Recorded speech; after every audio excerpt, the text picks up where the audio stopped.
তোমাদের আজকের ক্লাসের বিষয় হলো তড়িৎ প্রবাহের চৌম্বক ক্রিয়া ও চৌম্বকত্ব অর্থাৎ ম্যাগনেট নিয়ে আজকের আলোচনা।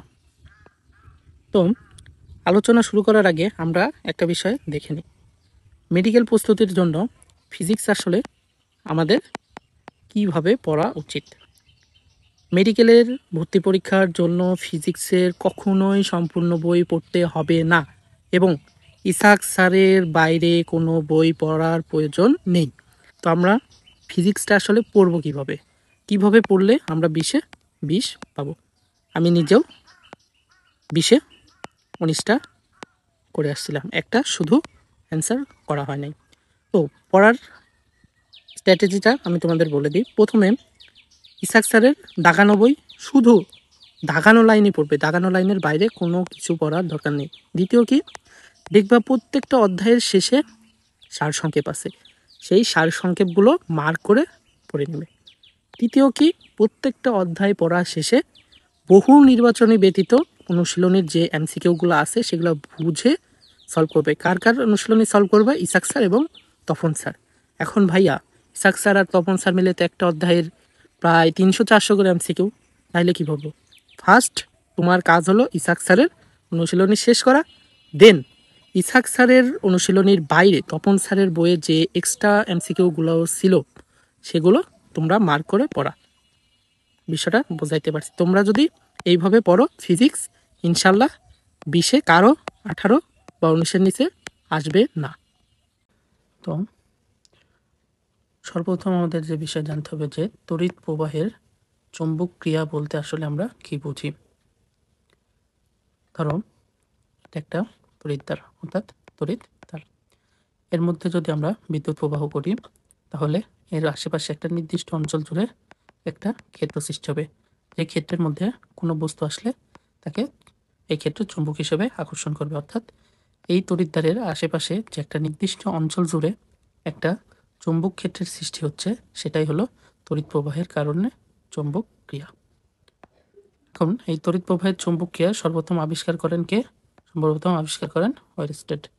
ওয়েরস্টেড একটা পরীক্ষার মাধ্যমে এই তড়িৎ প্রবাহের চৌম্বক ক্রিয়া আবিষ্কার করেন। পরীক্ষাটা কি ছিল? সে একটা তড়িৎদ্বার ব্যবহার করে একটা বর্তনী তৈরি করে। বর্তনীতে সে একটা কম্পাস স্থাপন করে। কম্পাস স্থাপন করার পরে সে যখন বর্তনীতে এই দিক থেকে তড়িৎ প্রবাহ করে, দেখছে যে কম্পাসের কাঁটাটি এই দিকে বিক্ষেপ দিচ্ছে। আবার যখন সে উল্টো দিক থেকে তড়িৎ প্রবাহ করে, কম্পাসের কাঁটাটি উল্টো দিকে বিক্ষেপ দিচ্ছে। অর্থাৎ সে তখন এইটা বুঝে যায় যে বর্তনীর তড়িৎ প্রবাহের কারণেই কম্পাসের কাঁটা মূলত বিক্ষেপ দিচ্ছে, অর্থাৎ এখানে একটা চুম্বক ক্ষেত্রের সৃষ্টি হচ্ছে। তো ওয়েরস্টেডের পরীক্ষায় কিছু সিদ্ধান্ত আছে। সিদ্ধান্তগুলো কি কি? পরিবাহীর মধ্যে দিয়ে বিদ্যুৎ প্রবাহিত হলেই শুধু চৌম্বক ক্ষেত্রের সৃষ্টি হবে। অর্থাৎ এটা একটা পরিবাহী, এর মধ্যে দিয়ে যদি বিদ্যুৎ প্রবাহিত হয় তাহলেই শুধু এর আশেপাশে চৌম্বক ক্ষেত্রের সৃষ্টি হবে। তারপরে কি বলছে? বিদ্যুৎ প্রবাহ সৃষ্ট চৌম্বক ক্ষেত্রের মান বিদ্যুৎ প্রবাহ মাত্রার উপর নির্ভর করে। অর্থাৎ এই যে একটা তড়িৎদ্বার, এখানে যদি আমরা 1 অ্যাম্পিয়ার বিদ্যুৎ দিই তাহলে যে পরিমাণ চৌম্বক ক্ষেত্রের সৃষ্টি হবে, আর একটা তড়িৎদ্বার সেখানে যদি আমরা 2 অ্যাম্পিয়ার তড়িৎ প্রবাহ করি তাহলে সেখানে দ্বিগুণ পরিমাণ চৌম্বক ক্ষেত্রের সৃষ্টি হবে। বিদ্যুৎ প্রবাহের দিকের ওপর চৌম্বক ক্ষেত্রের দিক নির্ভর করে। অর্থাৎ একটা তড়িৎদ্বারে বিদ্যুৎ কোন দিকে প্রবাহিত হচ্ছে তার উপর কোন দিকে চৌম্বক ক্ষেত্র সৃষ্টি হবে সেটা নির্ভর করে। আর বিদ্যুৎ প্রবাহ যতক্ষণ থাকবে চৌম্বক ক্ষেত্রও ততক্ষণ থাকবে। অর্থাৎ তড়িৎদ্বারে বিদ্যুৎ প্রবাহ করলেই আশেপাশে চৌম্বক ক্ষেত্র সৃষ্টি হবে, প্রবাহ না থাকলে কোনো চৌম্বক ক্ষেত্র সৃষ্টি হবে না। চৌম্বক ক্ষেত্র, চৌম্বক ক্ষেত্র বলতে আসলে আমরা কি বুঝি? একটা তড়িৎদ্বার, এই তড়িৎদ্বারের আশেপাশে যে অঞ্চল জুড়ে একটা চৌম্বক আকর্ষণ বল কাজ করে সেই অঞ্চলটাই কি? চৌম্বক ক্ষেত্র। তো এই চৌম্বক ক্ষেত্র সমীকরণটা আমরা কি জানি? B equal to F divided q v sine theta. F কি? চৌম্বক ক্ষেত্রের ওপর ক্রিয়াশীল বল। কিউ কি? এই চৌম্বক ক্ষেত্রে অবস্থিত চার্জের পরিমাণ। ভি, এফ বল প্রয়োগের ফলে কি এই চৌম্বক ক্ষেত্রে অবস্থিত চার্জগুলো যে বেগে গতিশীল সেটাই হলো ভি। আর থিটা হলো এফ বল প্রয়োগের ফলে এই চার্জগুলো এই চৌম্বক ক্ষেত্রের সাথে কত ডিগ্রি কোণে গতিশীল সেটা বোঝায়। তো চৌম্বক ক্ষেত্রের পুরাতন একটা একক আছে তা কি গাউস। চৌম্বক ক্ষেত্রের এসআই একক টেসলা বা ওয়েবার পার মিটার স্কোয়ার। এখন ভাইয়া চৌম্বক ক্ষেত্রের একক টেসলা আবার ওয়েবার পার মিটার স্কোয়ার, এটা মনে রাখবো কেমনে?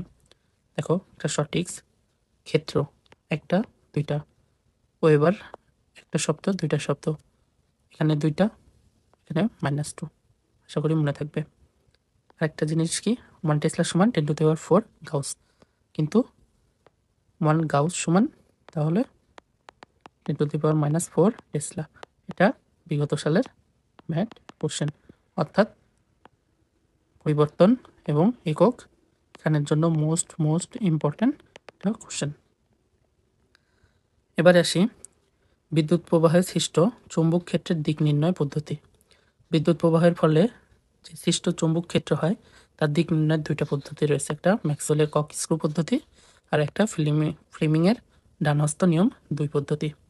তো ফ্লেমিংয়ের ডানহস্ত নিয়ম 2 পদ্ধতির একটা সহজ আরেকটা বিষয় জানতে হবে, সেটা আমাদের, এটা যদি একটা তড়িৎদ্বার হয়, তো তড়িৎদ্বারে আমরা এই বরাবর যদি বৃদ্ধাঙ্গুল ধরি আর এই বরাবর বাকি হাতগুলো ধরি, তাহলে এই বৃদ্ধাঙ্গুল আমাদের কি নির্দেশ করে? বৃদ্ধাঙ্গুলগুলো বিদ্যুৎ প্রবাহের দিক নির্দেশ করে, আর বাকি আঙ্গুলগুলো আমাদের কি নির্দেশ করবে?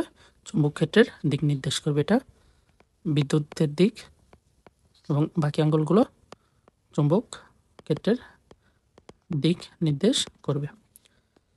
এরপরে আসি চুম্বক বলের দিক নির্ণয়ের আবার দুটো পদ্ধতি রয়েছে, একটা ফ্লেমিংয়ের বাম হস্ত নিয়ম আর ফ্লেমিংয়ের ডান হস্ত নিয়ম 1।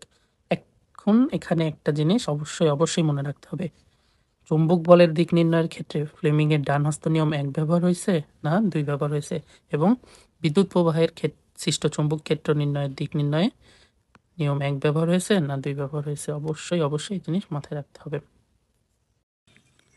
চুম্বক ফ্লাক্স। চুম্বক ফ্লাক্সটা কি? ধরি এটা একটা চুম্বক তল, তো এই তলের ভিতর দিয়ে অনেকগুলো চুম্বক ক্ষেত্ররেখা অতিক্রম করে। তো কোনো চুম্বক তলের মধ্য দিয়ে যে চুম্বক ক্ষেত্র রেখাগুলো অতিক্রম করছে, তখন এই পুরো অংশটাকে আমরা কি বলবো? চুম্বক ফ্লাক্স। চুম্বক ফ্লাক্সকে আমরা কি দ্বারা প্রকাশ করি?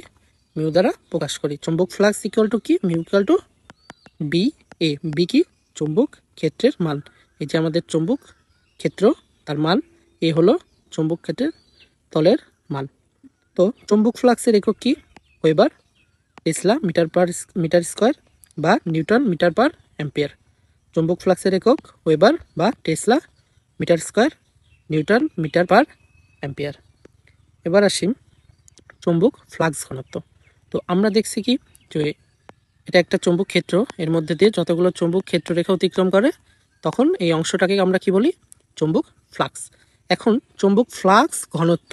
ফ্লাক্স ঘনত্ব কি?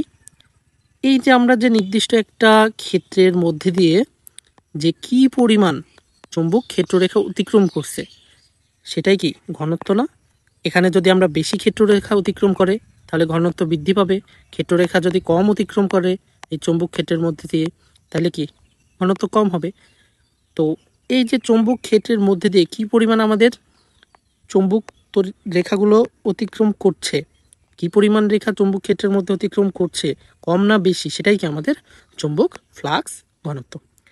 তো চুম্বক ফ্লাক্স ঘনত্ব আমরা কি জানি? চুম্বক ফ্লাক্স ঘনত্বকে কি দ্বারা প্রকাশ করি? বি দ্বারা প্রকাশ করি। তো এটা কি? মিউ ডিভাইডেড এ। আমরা আগের সূত্রে দেখে আসছি কি, মিউ সমান কি? চুম্বক ফ্লাক্স। তাহলে মিউ এর মান আমরা কি জানি? B equal to A. Mu equal to B divided B equal to A. তো এখানে আমরা চুম্বক ফ্লাক্স ঘনত্বের একক কি? Weber per metre square. Weber per metre square. আমরা জানি চুম্বক ফ্লাক্সের কি একক? মিউ কি? চুম্বক ফ্লাক্স। মিউর একক কি? ওয়েবার। আর এ কি? প্রতি একক ক্ষেত্রফলের মধ্যে দিয়ে কি পরিমাণ ফ্লাক্স তড়িৎ বলরেখাগুলো অতিক্রম করছে ফ্লাক্সে, তাহলে ক্ষেত্রফলের একক মিটার স্কোয়ার। তাহলে আমরা চুম্বক ফ্লাক্স ঘনত্বের একক কি? Weber per metre square. আর একটা একক কি? Newton per ampere per metre. আর চুম্বক ফ্লাক্স ঘনত্বের এসআই একক কি? টেসলা। এর পুরাতন আরেকটা একক ছিল, সেটা কি? গাউস। এবার আসি আমরা হলো বায়ট ও সেবাটের একটা উপপাদ্য আছে, এবং এই উপপাদ্য প্রতিপাদন করেন কে? ল্যাপ্লাস। তো তো বায়োট স্যাভার্টের যে উপপাদ্য আছে সেটা আসলে তারা কি প্রমাণ করেছিল আমরা আগে সেটা দেখি। মূলত এটা আমার একটা তড়িৎ ক্ষেত্র, এর মধ্যে দিয়ে একটা তড়িৎদ্বার আমরা করলাম, আর এটা এই তড়িৎদ্বারে প্রবাহিত তড়িৎ প্রভাবে সৃষ্ট তড়িৎ ক্ষেত্র। তো এর মধ্যে দিয়ে বিদ্যুৎ প্রবাহিত হচ্ছে। এখন আমরা চাই যে এই যে একটা তড়িৎ ক্ষেত্র তৈরি হয়েছে, এখানে একটা নির্দিষ্ট অংশে, এই অংশে আমরা কি পরিমাণ তড়িৎ প্রাবল্য অনুভব করব বা তড়িৎ বল অনুভব করব। তো এটাই মূলত বায়োট ও স্যাভার্ট প্রমাণ করে যে একটা তড়িৎদ্বারের তড়িৎ প্রবাহিত হওয়ার ফলে তার আশেপাশে যে তড়িৎ ক্ষেত্র সৃষ্টি হয়, সেই তড়িৎ ক্ষেত্রের একটা নির্দিষ্ট বিন্দুতে কি পরিমাণ তড়িৎ বল অনুভূত হচ্ছে, সেটাই বায়োট ও স্যাভার্ট প্রমাণ করেন।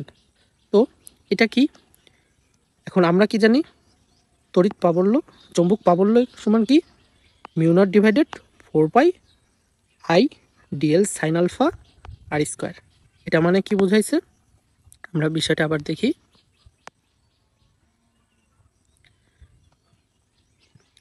এটা আমাদের তড়িৎদ্বার, এটা আমাদের চৌম্বক ক্ষেত্র। তো এই বিন্দুতে আমরা চৌম্বক প্রাবল্য বের করতে চাচ্ছি। তো এই বিন্দুতে আমাদের চৌম্বক প্রাবল্য কিসের সমান হবে, আমরা এই তড়িৎদ্বারে কি পরিমাণ তড়িৎ প্রবাহিত করছি তার কি সমানুপাতিক। আমরা এই যে যে তড়িৎদ্বারটি ব্যবহার করছি সেই তড়িৎদ্বারের দৈর্ঘ্যের সমানুপাতিক। আমরা যে এই বিন্দু তড়িৎদ্বারের মধ্যবিন্দু থেকে এই বিন্দুতে আমরা যে চৌম্বক প্রাবল্য বের করব তার মধ্যবর্তী দূরত্বের বর্গের ব্যস্তানুপাতিক। আর এইটার যদি স্পর্শক বরাবর আমরা একটা লম্ব আঁকি, তাহলে এই লম্ব ক্ষেত্র এবং এই বিন্দুর মধ্যবর্তী কোণের সাইনের অনুপাতের সমান। তাহলে মোট আমরা কি জানলাম, যে কোনো তড়িৎ ক্ষেত্রে যে কোনো বিন্দুতে তড়িৎ প্রাবল্য হলো ওই তড়িৎদ্বারের প্রবাহমাত্রার সমানুপাতিক, তড়িৎ পরিবাহীর দৈর্ঘ্যের সমানুপাতিক এবং পরিবাহীর মধ্যবিন্দু হতে ওই বিন্দুর সংযোগ রেখে এবং পরিবাহীর অন্তর্ভুক্ত কোণের সাইনের সমানুপাতিক এবং এই পরিবাহী থেকে ওই বিন্দুর দূরত্বের বর্গের ব্যস্তানুপাতিক। এবার আসি অ্যাম্পিয়ারের সূত্র। অ্যাম্পিয়ারের সূত্র আমাদের আসলে বেশি কিছু প্রয়োজন নেই, অ্যাম্পিয়ারের সূত্র আমরা সাধারণ মনে রাখবো সূত্রটা। আর এটা কি কাজে ব্যবহার করা হয়, সোজা ও দীর্ঘ তড়িৎবাহী পরিবাহীর নিকটে কোনো বিন্দুতে চৌম্বক ক্ষেত্র নির্ণয়। কি কাজে ব্যবহার করা হয়, সোজা ও দীর্ঘ তড়িৎ পরিবাহীর নিকটে কোনো চৌম্বক বিন্দুতে চৌম্বক ক্ষেত্র নির্ণয়।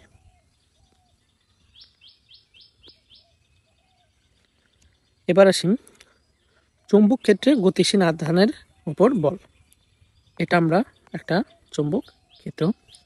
তো এই চৌম্বক ক্ষেত্রের ওপর আমরা যখন এফ পরিমাণ একটা বল প্রয়োগ করব, তখন এই চৌম্বক ক্ষেত্রের মধ্যে অবস্থিত আধানগুলো একটা নির্দিষ্ট বেগে ছুটাছুটি করবে। তো এই যে আমরা যে পরিমাণ বল প্রয়োগ করছি, তো এই বলের পরিমাণটা আসলে কি, চৌম্বক ক্ষেত্রে যে নির্দিষ্ট এই পরিমাণ বল প্রয়োগ করলাম, এই নির্দিষ্ট বলের পরিমাণটা আসলে কি, সেই বলের মানটা কি, চার্জের পরিমাণের সমানুপাতিক। অর্থাৎ আমাদের এই চৌম্বক ক্ষেত্রে কি পরিমাণ চার্জ আছে তার পরিমাণের সমানুপাতিক, চার্জের বেগের সমানুপাতিক। অর্থাৎ এফ বল প্রয়োগের ফলে আমরা চার্জগুলো কি বেগে এদিকে ওদিকে ছোটাছুটি করছে তার কি সমানুপাতিক, এবং এই চৌম্বক ক্ষেত্রের মানের সমানুপাতিক। অর্থাৎ আমাদের এই টোটাল চৌম্বক যে একটা ক্ষেত্র আছে এই ক্ষেত্রের মানের সমানুপাতিক এবং মধ্যবর্তী কোণের সাইনের সমানুপাতিক। অর্থাৎ আমরা যদি এই বল প্রয়োগ করি তার ফলে কি, চার্জিত কণাগুলো চৌম্বক ক্ষেত্রের সাথে একটা নির্দিষ্ট অ্যাঙ্গেলে দৌড়াদৌড়ি করছে। অর্থাৎ এই চার্জটা, এটা একটা চৌম্বক ক্ষেত্রের সাথে 45 ডিগ্রি বা 30 ডিগ্রি বা 25 ডিগ্রি যে কোনো একটা নির্দিষ্ট কোণে দৌড়াদৌড়ি করছে। অর্থাৎ এই যে যে কোণের মানটা, সেই কোণের মানই সাইনের সমানুপাতিক। অর্থাৎ চৌম্বক ক্ষেত্রে কোনো আধানের ওপর বল প্রয়োগ করলে আমরা কি জানবো, সেই বলের মান হবে সেই চৌম্বক ক্ষেত্রের চার্জের সমানুপাতিক, চৌম্বক ক্ষেত্রে কী বেগে গতিশীল তার সমানুপাতিক এবং চৌম্বক ক্ষেত্রের মানের সমানুপাতিক, এবং চৌম্বক ক্ষেত্রের চার্জটি চৌম্বক ক্ষেত্রের সাথে কত ডিগ্রি কোণে গতিশীল তার সাইনের কোণের সমানুপাতিক। এবার আসি চৌম্বক ক্ষেত্রে স্থাপিত বিদ্যুৎবাহী তারের ওপর চৌম্বক বল, অর্থাৎ এটা আমাদের একটা চৌম্বক ক্ষেত্র। এখানে আমরা একটা বিদ্যুৎবাহী তার স্থাপন করেছি। তো আমরা কি জানবো এবার, যে এই যে চৌম্বক ক্ষেত্রে আমরা যে বিদ্যুৎবাহী একটা তার স্থাপন করেছি সেটার ওপর কি পরিমাণ চৌম্বক বল কাজ করছে। তো কি পরিমাণ চৌম্বক বল কাজ করছে, F = I divided B sine theta. I কি, এই তড়িৎবাহী তারের মধ্যে প্রবাহিত বিদ্যুৎ, বি কি, এই চৌম্বক ক্ষেত্রের মান, এবং সাইন থিটা কি, এই চৌম্বক ক্ষেত্রে তারটা কত ডিগ্রি কোণে অবস্থান করছে। এই চৌম্বক ক্ষেত্রে বর্তমানে আমাদের এই তারটা কত ডিগ্রি অক্ষে অবস্থান করছে, 90 ডিগ্রি অক্ষে অবস্থান করছে। এখন বিদ্যুৎবাহী তারটি যদি চৌম্বক ক্ষেত্রের লম্বভাবে অবস্থান করে তাহলে সাইন 90 ডিগ্রির মান আমরা কত জানি, 1। তখন সরাসরি আমাদের চৌম্বক বল কত হবে, F = I ডিভাইডেড বি, অর্থাৎ পরিবাহীর মধ্যে দিয়ে প্রবাহিত তড়িতের মান ডিভাইডেড এই চৌম্বক ক্ষেত্রের মান। আর যদি বিদ্যুৎবাহী তারটি যদি চৌম্বক ক্ষেত্রের সমান্তরালে থাকে তাহলে সাইন কত, 0 ডিগ্রি। সাইন 0 ডিগ্রির মান কত, 0, অর্থাৎ তখন তড়িৎ বলের মান হবে F = 0, চৌম্বক বলের মান F = 0। এবার আসি দুটি সমমুখী সমান্তরাল প্রবাহ পরস্পরকে কি করে, আকর্ষণ করে। অর্থাৎ এটা একটা তার, এর এদিকে বিদ্যুৎ প্রবাহিত হচ্ছে, এটা আর একটা তার তড়িৎদ্বার, এদিকেও বিদ্যুৎ, অর্থাৎ এই তড়িৎদ্বার তখন কি করবে, পরস্পরকে আকর্ষণ করবে। আর যদি এটা একটা তড়িৎদ্বার, এটা একটা তড়িৎদ্বার, এটার বিদ্যুৎ প্রবাহ এদিকে যাচ্ছে, এটার বিদ্যুৎ প্রবাহ এদিকে যাচ্ছে, তখন এই তার দুটি পরস্পরকে কি করবে, বিকর্ষণ করবে। তারপরে এবার দেখি আমরা তিনটি বলের মধ্যে পার্থক্য কি কি, মহাকর্ষ বল, বৈদ্যুতিক বল এবং চৌম্বক বল। মহাকর্ষ বল কার উপর ক্রিয়া করে, বস্তুর কণার ভরের উপর। বৈদ্যুতিক বল চার্জের উপর এবং চৌম্বক বল গতিশীল চার্জের উপর।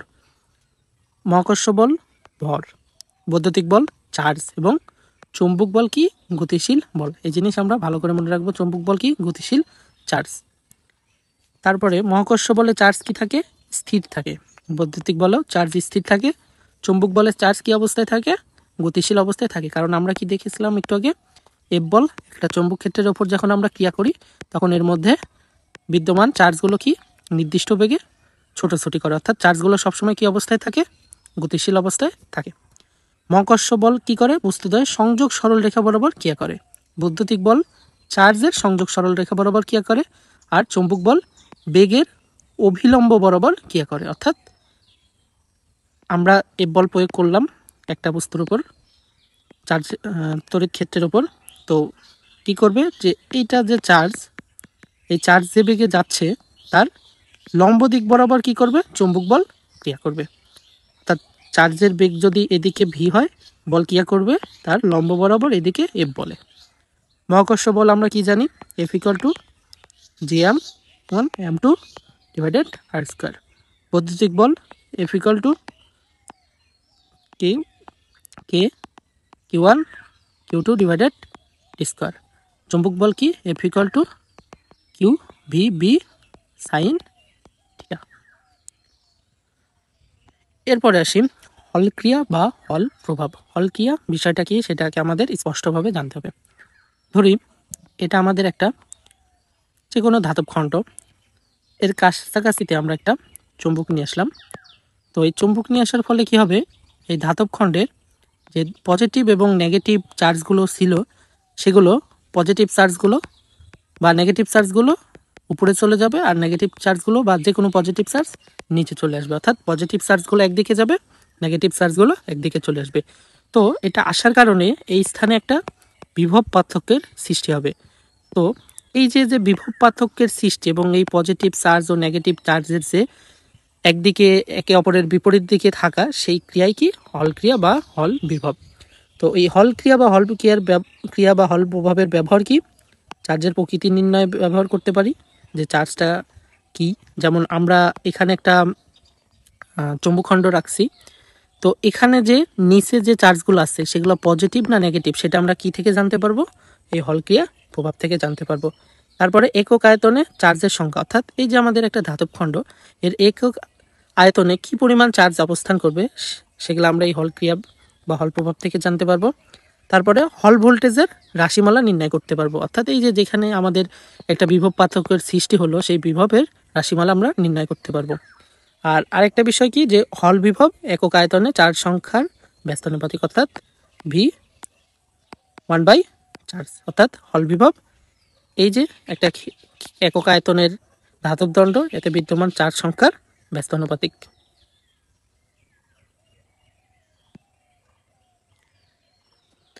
এবার আসি আমরা চৌম্বক ক্ষেত্র। চৌম্বক ক্ষেত্র কি? চৌম্বক দৈর্ঘ্য ও জ্যামিতিক দৈর্ঘ্যের অনুপাত। তো প্রথমে আমরা দেখি, এটা আমাদের একটা চৌম্বক। তো চৌম্বক দৈর্ঘ্যটা আসলে কি? আমাদের জানি যে চৌম্বকের দুইটা মেরু, একটা হলো নর্থ আর একটা সাউথ। তো চৌম্বক দৈর্ঘ্য বিষয়টা হলো এই নর্থ মেরু থেকে সাউথ মেরুর যে দূরত্ব, সেটা আমাদের কি? চৌম্বক দৈর্ঘ্য। আর এই যে আমাদের যে পুরো একটা চৌম্বক দণ্ড আছে না, এই দণ্ডের এখান থেকে এই শেষ মাথা পর্যন্ত যে দৈর্ঘ্য, সেটাই আমাদের চৌম্বকের জ্যামিতিক দৈর্ঘ্য। তাহলে চৌম্বক ক্ষেত্র সমান কি? চৌম্বক দৈর্ঘ্য ডিভাইডেড জ্যামিতিক দৈর্ঘ্য। চৌম্বক ক্ষেত্রের মান কত হয় সচরাচর? 0.85। এবার আসি চৌম্বক তীব্রতা। চৌম্বক তীব্রতা কি? চৌম্বক ক্ষেত্র ও চৌম্বক প্রবেশত্বের অনুপাতই হলো চৌম্বক তীব্রতা। চৌম্বক ক্ষেত্র কি জানি আমরা? বি। চৌম্বক প্রবেশতা কি? মিউ। তো চৌম্বক ক্ষেত্র ও চৌম্বক প্রবেশত্বের অনুপাত কি? চৌম্বক তীব্রতা বা প্রাবল্য। এর একক কি? Ampere per metre. চৌম্বক তীব্রতা বা প্রাবল্যর পুরাতন একটা একক আছে কি? ওয়েরস্টেড। আর 1 ওয়েরস্টেড সমান কত জানি আমরা? 80 অ্যাম্পিয়ার পার মিটার। তাহলে চৌম্বক ক্ষেত্রের চৌম্বক তীব্রতা বা প্রাবল্যর একক কি কি দেখলাম? 1 একটা অ্যাম্পিয়ার পার মিটার আর একটা ওয়েরস্টেড। আর অ্যাম্পিয়ার পার মিটার আর ওয়েরস্টেডের মধ্যে সম্পর্ক কি? 1 ওয়েরস্টেড সমান 80 অ্যাম্পিয়ার পার মিটার। এবার আসি চৌম্বক দ্বিমেরুর ভ্রামক। চৌম্বক দ্বিমেরুর ভ্রামক বিষয়টি কি? একটা চৌম্বকের মেরু শক্তি আর চৌম্বকের দৈর্ঘ্যের গুণফলই হলো চৌম্বকের দ্বিমেরুর ভ্রামক। তো এটা যদি আমার একটা চৌম্বক হয়, চৌম্বকের দুইটা মেরু থাকে, নর্থ মেরু, সাউথ মেরু। তো এই চৌম্বকের যে কোনো একটা মেরুর মেরু শক্তি আর এই চৌম্বকের দৈর্ঘ্য, যে দৈর্ঘ্য, সেই দৈর্ঘ্যের গুণফলই কি আমাদের চৌম্বক দ্বিমেরুর ভ্রামক। এর একক কি? Ampere metre square. তাহলে চৌম্বক দ্বিমেরুর ভ্রামকের একক কি? Ampere metre square. মনে রাখার একটা বুদ্ধি, দ্বিমেরু মিটার স্কয়ার। এবার আসি ব্যবহৃত কুণ্ডলীর প্যাচ সংখ্যা এবং ক্ষেত্রফল বৃদ্ধি করলে চৌম্বক ভ্রামক বৃদ্ধি পায়। অর্থাৎ এটা যদি আমাদের একটা দণ্ড, যে কোনো ধাতব দণ্ড, এর উপরে আমরা কুণ্ডলী পেঁচালে সেটা একটা চৌম্বক দণ্ডের ন্যায় কাজ করে। তো এই কুণ্ডলীর প্যাচ যত আমরা বৃদ্ধি করব, তত এর চৌম্বক ভ্রামক কী হবে? অর্থাৎ এর চৌম্বকের মেরু শক্তি বৃদ্ধি পাবে। আর যদি এই চৌম্বক দণ্ড ধাতব দণ্ডের ক্ষেত্রফল বৃদ্ধি করি এবং এই প্যাচগুলোর ক্ষেত্রফল বৃদ্ধি করি, তাহলে কি এই চৌম্বক, এটা যে চৌম্বক ক্ষেত্রের মতো আচরণ করছে, এর যে আকর্ষণ কেন্দ্র বা আকর্ষণ ক্ষেত্র, এটা কি আরও বৃদ্ধি পাবে। তার জন্য ব্যবহৃত কুণ্ডলীর কি প্যাচ সংখ্যা আর ক্ষেত্রফল যদি বৃদ্ধি করা যায়, তাহলে কি হবে? চৌম্বক ভ্রামক বৃদ্ধি পাবে। এবার আসি চৌম্বক প্রবেশ্যতা। চৌম্বক প্রবেশ্যতা কি? চৌম্বক আবেশ ও চৌম্বক তীব্রতার অনুপাতই হলো চৌম্বক প্রবেশ্যতা। একক কি? Tesla metre per ampere, weber per ampere per metre. চৌম্বক প্রবেশ্যতার একক tesla metre per ampere, weber ampere per metre. ভূচৌম্বকত্ব। ভূচৌম্বকত্বের বিষয়ে প্রথমে আমাদের কি জানতে হবে? ভূচৌম্বকত্বের দক্ষিণ মেরু ভৌগোলিক উত্তর মেরু থেকে প্রায় 2500 কিলোমিটার পশ্চিমে অবস্থিত। তো এটা যদি আমাদের পৃথিবীর এটা আমাদের কি? ভৌগোলিক অক্ষ। এটা ভৌগোলিক অক্ষ। আর আরেকটা আঁকলাম, সেটা কি? এটা আমাদের চৌম্বক অক্ষ। তো কি বলছে? যে ভূচৌম্বকের দক্ষিণ মেরু, ভূচৌম্বকের দক্ষিণ মেরু কোনটা? এটা। আর বলছে ভৌগোলিক উত্তর মেরু, ভৌগোলিক উত্তর মেরু এটা থেকে কত কিলোমিটার? 2500 কিলোমিটার পশ্চিমে। তাহলে 2500 কিলোমিটার পশ্চিমে অবস্থিত। এবং ভূচৌম্বকের উত্তর মেরু, ভূচৌম্বকের উত্তর মেরু এইটা। এবং ভৌগোলিক দক্ষিণ মেরু থেকে 2000 কিলোমিটার পূর্বে অবস্থিত। ভৌগোলিক দক্ষিণ মেরু এটা। তাহলে এদিকে আমাদের পূর্ব, এদিকে 2000 কিলোমিটার পূর্বে অবস্থিত। এরপরে আসি আমাদের ভৌগোলিক অক্ষের সাথে এই ভূচম্বক অক্ষ কত ডিগ্রি কোণ করে থাকে? 18 ডিগ্রি। তাহলে আমরা কি দেখছি প্রথমে? এটা আমাদের পৃথিবী, এটা যদি হয় আমাদের ভৌগোলিক অক্ষ, এটা যদি আমাদের চৌম্বক অক্ষ। তো এই ভৌগোলিক অক্ষ আর এই চৌম্বক অক্ষর মধ্যবর্তী কোণ কত? 18 ডিগ্রি। এখন দেখি দক্ষিণ মেরু কানাডার বুথিয়া উপদ্বীপে অবস্থিত। তাহলে এই ভূচম্বকের দক্ষিণ মেরু যেটা, এটা হলো দক্ষিণ মেরু, এটা কোথায় অবস্থিত? কানাডার বুথিয়া উপদ্বীপে অবস্থিত। এবং উত্তর মেরু অ্যান্টার্কটিকার ভিক্টোরিয়া অঞ্চলে অবস্থিত। উত্তর মেরু কোথায় অবস্থিত? অ্যান্টার্কটিকার ভিক্টোরিয়া অঞ্চলে অবস্থিত। তো ভূচম্বকত্বের উপাদান কতটি? 3টি: বিচ্যুতিকোণ, বিনতিকোণ এবং আনুভূমিক প্রাবল্য। তো এই ভূচম্বকের উপাদানগুলো মনে রাখার একটা সহজ বিষয় আছে, তা হলো কি? অণু, বিবি। অণুতে আনুভূমিক প্রাবল্য, বিতে বিনতিকোণ এবং বিতে বিচ্যুতিকোণ। এখন আমরা আসি বিচ্যুতিকোণ বলতে আমরা কি বুঝি। এটা আমাদের পৃথিবী, এখানে আমাদের দেশ, এটা আমাদের কি? ভৌগোলিক অক্ষ, এবং এটা আমাদের চৌম্বক অক্ষ। তো এই ভৌগোলিক অক্ষ আর চৌম্বক অক্ষ যে বিন্দুতে ছেদ করছে সেই বিন্দু থেকে আমাদের দেশ কত ডিগ্রি অক্ষাংশে দূরে, সেটাই কি আমাদের বিচ্যুতি কোণ। তো ঢাকার বিচ্যুতি কোণ আমাদের কত? 1/2 ডিগ্রি পূর্ব, 1/2 ডিগ্রি ইস্ট বা পূর্ব। এবার আসি বিনতিকোণ। বিনতিকোণ বিষয় কি? আমাদের পৃথিবী, আমরা জানি পৃথিবীর মধ্য বরাবর কি রেখা যায়? বিষুবীয় রেখা। তো এই বিষুবীয় রেখার মধ্যবিন্দু থেকে, এটা আমাদের দেশ, এই আমাদের বিষুবীয় রেখার মধ্যবিন্দু থেকে আমাদের দেশে কত ডিগ্রি অক্ষাংশে অবস্থান করছে, সেটাই আমাদের কি? বিনতি কোণ। তো ঢাকার বিনতি কোণ কত? 31 ডিগ্রি নর্থ, অর্থাৎ 31 ডিগ্রি উত্তর। এখন আসি আমরা বিনতি কোণের মান বিষুবীয় রেখায় 0 ডিগ্রি। তাহলে বিনতি কোণ আমরা কি দেখছি? বিষুবীয় অক্ষ থেকে কত ডিগ্রি অক্ষাংশে ওই স্থান অবস্থান করছে, সেটাই আমাদের কি? বিনতি কোণের মান। কিন্তু বিনতি কোণ বিষুবীয় রেখার উপরে অবস্থান করা অবস্থায় কি কোনো কোণের মান আমরা পাচ্ছি? কোণের মান কত? 0। তার মানে বিনতি কোণ বিষুবীয় রেখায় থাকা অবস্থায় কত হবে? 0 ডিগ্রি। আর পৃথিবীর 2 চৌম্বক মেরুতে তাহলে কত হবে? মেরু অঞ্চল কোনগুলো? এগুলা। তাহলে মেরু অঞ্চলের যদি এটা ধরি, এটা, তাহলে এখানে আমাদের কত ডিগ্রি পাচ্ছি? 90 ডিগ্রি। তাহলে 2 চৌম্বক মেরুতে কত? 90 ডিগ্রি। কুড়িবিন্দু বিষয়টা কি? যে তাপমাত্রায় কোনো পদার্থের চৌম্বক ধর্ম সম্পূর্ণরূপে বিনষ্ট হলো, সেটাই কি? সেই তাপমাত্রাই কুড়িবিন্দু। ধরি এটা আমাদের একটা লোহার খণ্ড। তো এই লোহার খণ্ডকে আমরা যদি 770 ডিগ্রি সেলসিয়াস তাপমাত্রা প্রয়োগ করি, তাহলে এই লোহার খণ্ডের চৌম্বক ধর্ম সম্পূর্ণ আকারে বিনষ্ট হবে। তার মানে এই লোহার কুড়িবিন্দু কত? 770 ডিগ্রি সেলসিয়াস। তো এখানে আমাদের যে বিষয়গুলো পড়তে হবে সেটা হলো কোবাল্টের কুড়িবিন্দু, আয়রনের কুড়িবিন্দু এবং নিকেলের কুড়িবিন্দু। এর মধ্যে কোবাল্টের কুড়িবিন্দু 1100 ডিগ্রি সেলসিয়াস, এটা প্রিভিয়াসে ম্যাথ কোশ্চেনে একবার এসেছে। এবার আসি চুম্বকত্ব বা ম্যাগনেটিজম। চুম্বকত্ব বিষয়টা আসলে কি?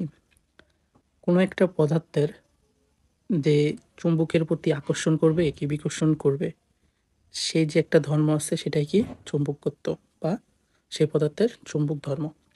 তো চুম্বকত্ব মূলত 3 ধরনের: প্যারাচুম্বক, ডায়াচুম্বক, ফেরোচুম্বক। এর মধ্যে প্যারাচুম্বক এবং ফেরোচুম্বকের একটা মিল রয়েছে, এবং ডায়াচুম্বক সম্পূর্ণ বিপরীতধর্মী।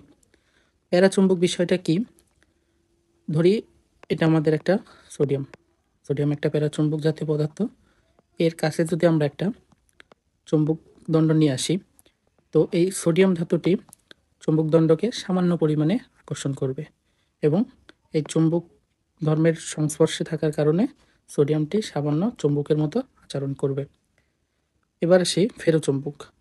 এটা আমরা একটা লোহার খণ্ড, এর কাছে যদি আমরা একটা চুম্বক দণ্ড নিয়ে আসি, তো এই লোহার খণ্ডটি চুম্বক দণ্ডকে অনেক বেশি বলে আকর্ষণ করবে, এবং এটি প্রায় একটা চুম্বককে পরিণত হওয়ার চেষ্টা করবে। তো এই শক্তিশালী চুম্বকত্ব লাভ করার জন্য কি সে ফেরোচুম্বক জাতীয় পদার্থ। ডায়াচুম্বক জাতীয় পদার্থ কি? এটা আমাদের একটা কাঁচ। কাঁচের কাছে যদি আমরা একটা চুম্বক দণ্ড নিয়ে আসি, তো কাঁচ কিন্তু কখনোই চুম্বক দণ্ডকে আকর্ষণ করবে না, বরঞ্চ কাঁচ ও চুম্বক দণ্ডের মধ্যে এক ধরনের বিকর্ষণ বল কাজ করবে। তাই কাঁচ কি ডায়াচুম্বক জাতীয় পদার্থ। আমরা টোটাল 3 ধরনের চুম্বক পদার্থ দেখে এসেছি প্রিভিয়াস স্লাইডে, প্যারাচুম্বক, ডায়াচুম্বক এবং ফেরোচুম্বক। তো এর মধ্যে আমাদের 3টা পদার্থের নামই পরীক্ষাতে আসে। তো ভাইয়া 3টা পদার্থের এতগুলো নাম কেমনে মনে রাখবো? 3টাই কি মনে রাখতে হবে? না, যে কোনো 2টা। কি কি মনে রাখবো? ফেরোচুম্বক পদার্থ এবং ডায়াচুম্বক পদার্থ। এর মধ্যে ফেরোচুম্বক পদার্থ 3টা, কোবাল্ট, লোহা এবং নিকেল। মনে রাখার উপায় কল, নি। কতে কোবাল্ট, লতে লোহা এবং নিতে নিকেল। ডায়াচুম্বক পদার্থ মাহি তোমার রূপ দেখে পাগল আমি সি বিচে, মতে মার্বেল, হিতে হিলিয়াম, ততে তামা, রূপতে রূপা, দেতে দস্তা, কেতে কাঁচ, পাগলতে পানি, আমি আর্গন, সিতে সীসা সোডিয়াম ক্লোরাইড এবং বিচে বিসমাথ। বাকি থাকলো কি প্যারাচুম্বক জাতীয় পদার্থ। তার মানে আমরা যদি ডায়াচুম্বক এবং ফেরোচুম্বক জাতীয় পদার্থ মনে রাখি, তাহলে আমাদের প্যারাচুম্বক জাতীয় পদার্থ মনে রাখার আর প্রয়োজন নেই। এর মধ্যে ফেরোচুম্বকের উদাহরণ মোস্ট ইম্পর্ট্যান্ট এবং প্যারাচুম্বকের উদাহরণও আমাদের জন্য 3 স্টার। এছাড়াও আরও 2 ধরনের চুম্বকত্ব আমরা দেখছি। একটা হলো ফেরি চুম্বকত্ব, এটা উদাহরণ কি ফেরাইট, আর একটা হলো অ্যান্টি ফেরি চুম্বকত্ব, এর উদাহরণ কি ম্যাঙ্গানিজ ডাইঅক্সাইড এবং ম্যাঙ্গানিজ ফেরাইট। এরপরে আসি আমরা ফেরোচুম্বক, প্যারাচুম্বক, ডায়াচুম্বক পদার্থের বৈশিষ্ট্য এবং পার্থক্য। তো এতগুলো বৈশিষ্ট্য আছে, সবগুলো আমাদের লাগবে না। আর এই বৈশিষ্ট্য 3টা উল্টাপাল্টা হওয়ার চান্স এক্সামে আমাদের জন্য 100% উল্টোপাল্টা হবেই। তো আমরা কি করব, এখানে একটা শর্ট টিক্স আছে। দেখো ভাইয়া, চৌম্বকীয় প্রভাব, চুম্বকীয় প্রভাব ফেরোচুম্বক জাতীয় পদার্থ কি হয়? আকর্ষিত হয়, মানে পজিটিভ। প্যারাচুম্বক আকর্ষিত হয়, পজিটিভ। আর ডায়াচুম্বক জাতীয় পদার্থ কি হয়? বিকর্ষিত হয়। তাহলে আকর্ষিত হয় কে? ফেরোচুম্বক আর প্যারাচুম্বক। শুধু বিকর্ষিত হয় কে? ডায়াচুম্বক। তাহলে আমরা মনে রাখবো চুম্বকীয় প্রভাবে বিকর্ষিত হয় ডায়াচুম্বক, যেটা ব্যতিক্রম আমরা সেটা মনে রাখবো। সেমভাবে চুম্বকত্ব ধারকত্ব রয়েছে কার? শুধু ফেরোচুম্বকের, নেই কার?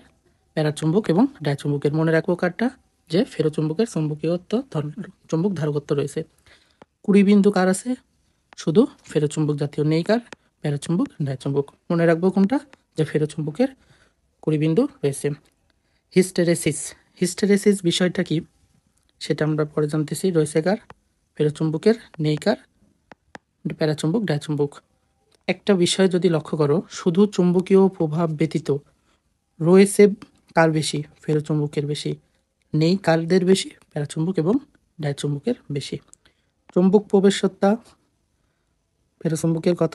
1-এর থেকে বড়, প্যারাচুম্বকের 1-এর থেকে একটু বড়, ডায়াচুম্বকের 1-এর থেকে ছোট।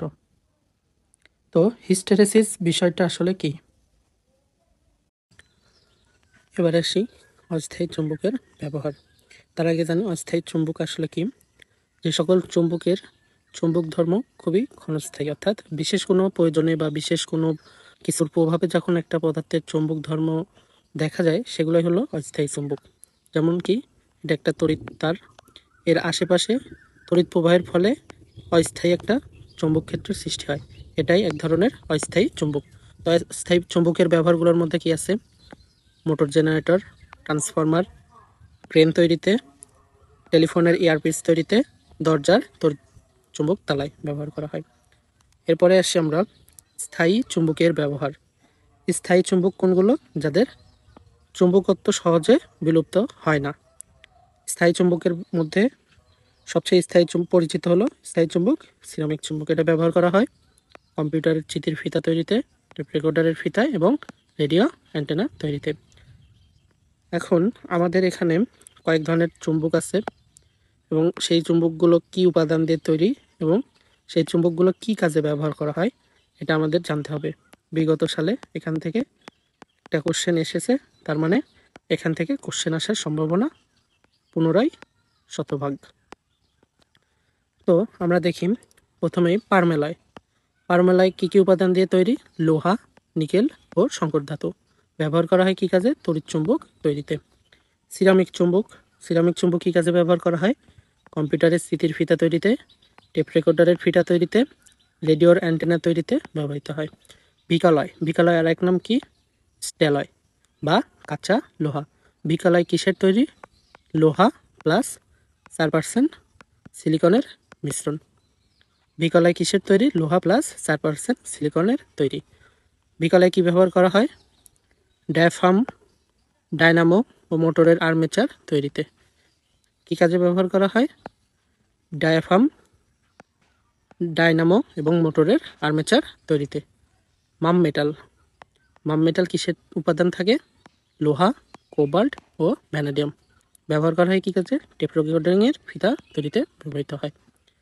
এরপরে আসি আমরা ফিকোনাল। ফিকোনাল কিসের তৈরি? লোহা, কপার, নিকেল, ক্রোমিয়াম। ফিকোনাল কিসের তৈরি? লোহা, কপার, ক্রোমিয়াম এবং নিকেলের তৈরি। এবার আসি অ্যালিনিকো। অ্যালিনিকো লোহা, তামা, অ্যালুমিনিয়াম, নিকেল ও কোবাল্টের তৈরি। ব্যবহার করা হয় কী কাজে? লাউড স্পিকার তৈরিতে ব্যবহার করা হয়। সিকোনাল কী কাজে ব্যবহার করা হয় আমাদের? শক্তিশালী স্থায়ী চুম্বক তৈরিতে ব্যবহার করা হয়। তো আজকে এই পর্যন্তই। ইনশাল্লাহ নেক্সট কোনো ক্লাসে আবার দেখা হবে। আল্লাহ হাফেজ।